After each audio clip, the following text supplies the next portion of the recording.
Hello everyone, welcome to my channel.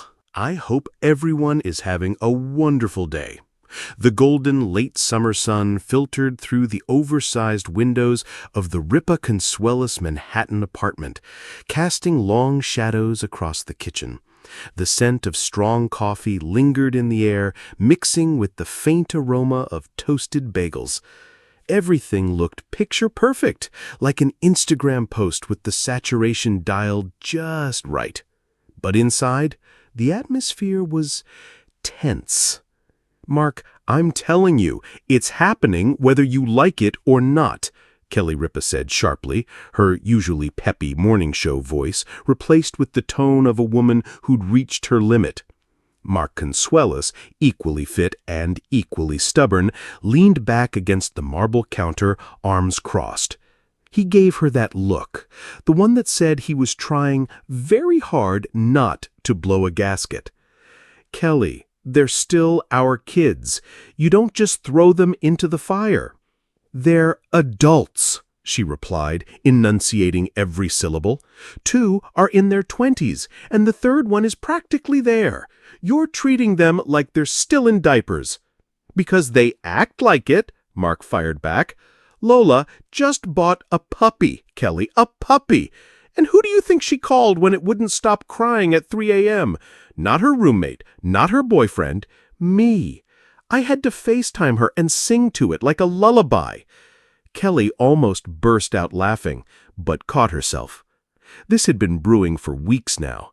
With their youngest, Joaquin, about to head back to college, the empty nest phase was in full swing, and with that came the inevitable growing pains of letting go. For Kelly, the transition had been emotional, but also freeing. She'd been dreaming of this new chapter, impromptu vacations, late dinners, finally turning Joaquin's room into the home gym she actually wanted. Mark, on the other hand, was struggling. Every text from their kids made him jump. Every call from Lola was an emergency. Michael's new acting gig had Mark up every night watching rehearsals via live stream, offering unsolicited notes like he was Spielberg. "Kelly," she said, softening her tone as she slid into the bar stool across from him, "you have to just accept it. They're grown. We did our job. They're not ready."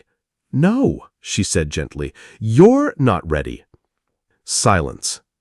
It wasn't often that Mark Consuelos was quiet, but now he was.